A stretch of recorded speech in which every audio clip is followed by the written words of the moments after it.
Hi all, this is Anjali और इस program में हम करेंगे to create a data frame based on e commerce data and generate descriptive statistics that is mean, median, mode, quartile and variance.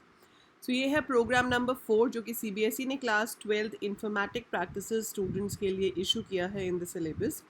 So as per the list आपको कुछ programmes बनाने हैं जो आपकी प्रैक्टिकल फाइल में ज़रूर होने चाहिए एंड जो आपसे फाइनल प्रैक्टिकल एग्जाम में भी करवाए जा सकते हैं। सो उनमें से ये 4th प्रोग्राम है, 3 हम ऑलरेडी कर चुके हैं। This is again based on data frame. So अभी हम यहाँ पर एक डेटा फ्रेम बनाएंगे जिसमें आपका जो डेटा है वो ई कॉमर्स डेटा पे बेस्ड होना चाहिए। ई कॉमर्स का मतलब क्या है? Buying and selling things on internet, right? So आप ले सकते हो product ID, product order date क्या है, क्वांटिटी कितनी है, कॉस्ट क्या है, अमाउंट क्या हुआ। So we can take all that in the data और हमें निकालना क्या है? ये सब कुछ। मीन जिसे हम एवरेज कहते हैं, median, mode. So mean, median, mode तीनों ही तरह से एवरेज के मेथड्स होते हैं। अगर आपने स्टैट्स पढ़ा है तो आपको पता होगा। और क्वार्टाइल क्या होता है कि कितने परसेंट ऑफ वैल्यू के हिसाब से आता है। जैसे कि मीडियन जो है वो 50% ऑफ वैल्यूज़ होता है कि 50% ऑफ वैल्यूज़ इस नंबर के आसपास हैं। ऐसे क्वार्टाइल हमारा डिफरेंट डिफरेंट हो सकते हैं। जैसे अगर मैं 4 ले रही हूँ क्वार्टाइल है ना, quarters. So it will be 3 quartiles. अगर वो आपकी पूरी लिस्ट को 4 पार्ट्स में डिवाइड करते हैं तो 3 होंगे, that is Q1, Q2, Q3। So Q1 means 25% of the values, Q2 means 50% of the values, and Q3 means 75% of the values. And then we have variance. तो ये सब कुछ कैसे कैलकुलेट होता है, लेट्स सी। उसके लिए हम चलते हैं पाई चार्म पे। सो जब तक मैं यहाँ पर एक डेटा फ्रेम का कोड लिखती हूँ ताकि एक डेटा फ्रेम क्रिएट हो जाए जिसके अंदर हमारे पास ई कॉमर्स का डेटा हो, तब तक आप क्या कर सकते हो? आप वीडियो को लाइक कर सकते हो एंड आपने अगर बाय चांस चैनल को सब्सक्राइब नहीं किया हुआ है तो you can subscribe because this is for free and you get to learn a lot over here for free, right?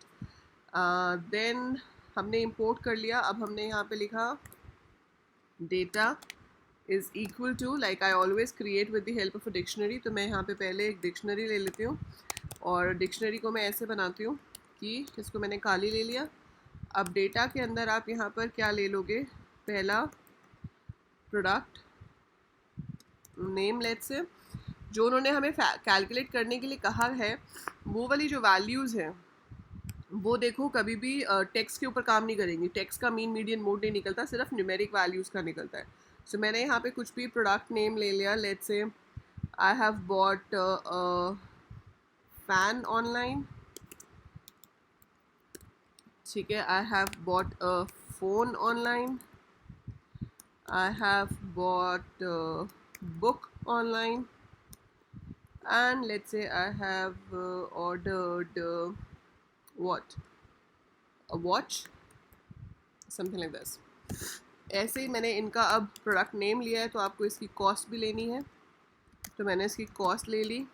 तो फ़ैन की कॉस्ट आ गई, फ़ोन की कॉस्ट आ गई, बुक की कॉस्ट आ गई, वॉच की कॉस्ट आ गई। उसके बाद आपको क्या चाहिए? कॉस्ट के बाद आप क्वांटिटी ले रहे हो अगर कि कितना हमने बाय किया है। सो क्वांटिटी, फ़ैन मैंने लिए 2, फ़ोन मैंने लिया 1, बुक्स मैंने ली 8, वॉच मैंने ली 4, कुछ भी ऐसे। Now I want to create a data frame. So मैंने यहाँ पे लिखा data underscore e commerce is equal to data underscore e commerce is equal to, हम यहाँ पे लिखेंगे pd डॉट डेटा फ्रेम और ब्रैकेट में मैं अपनी डिक्शनरी का नाम पास कर दूँगी। तो इससे क्या होगा? आपका डेटा फ्रेम क्रिएट हो जाएगा। You want to show the data frame, so हम शो करके देख लेते हैं। सो हमने डेटा ई कॉमर्स को शो किया, रन पे गए, यहाँ से रन पे गए और डिस्क्राइब df को मैंने कॉल किया। सो आप देख रहे हो ये क्रिएट हो गया। Product name, cost, quantity, I am getting the product names over है, I am getting the cost and I am getting the quantity, right? अब आपसे पूछा गया है कि आपको सब मीन, मीडियन, मोड वगैरह दिखाना है एंड यू वोंट बिलीव कि वो सारा दिखाने के लिए आपको कुछ नहीं करना, सिर्फ एक लाइन लिखनी है, वो है ये, that is print data e commerce dot describe. So describe एक प्री डिफाइंड मेथड है, जैसे ही आप उसे कॉल करते हो वो अपने आप पूरा का पूरा स्टैटिस्टिकल एनालिसिस दे देता है। सो जो भी स्टैटिस्टिकल चीज़ें कैलकुलेट हो सकती हैं, it will calculate all that and will show on the screen. So अगर मैं इसको अभी रन करती हूँ और मैं ये अपनी आउटपुट विंडो थोड़ी बड़ी कर लेती हूँ, तो आप यहाँ पे देखोगे ये तो हमारे पास डेटा था, ठीक है. अब उसने पहला क्या दिखाया, काउंट, कि कितने एलिमेंट्स हैं, 4 रोज हैं, तो कॉस्ट भी कितनी है, 4, क्वांटिटी भी 4 है. मीन कॉस्ट का मीन कॉस्ट क्या आई, 9875, क्वांटिटी है 3.75. ऐसे ही स्टैंडर्ड डिविएशन निकाल दिया, देन मिन निकाल दी, कॉस्ट, मैक्स निकालिए कॉस्ट, ये है आपका quartile 1, so this is Q1 25%, this is Q2, इसको हम मीडियन भी बोल सकते हैं.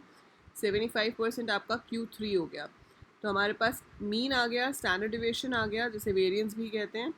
We have got the Q1, Q2, Q3, मिन, मैक्स. आपका सिर्फ जो इसमें नहीं आया वो है मॉड. सो मॉड यहाँ पर कैलकुलेट नहीं हुआ है. So if you want to calculate mode separately, so हम फिर से लिखेंगे data e commerce dot mode. So आप यहाँ पे मॉड लिखोगे तो वो आपको मॉड अलग से शो कर देगा, ठीक है.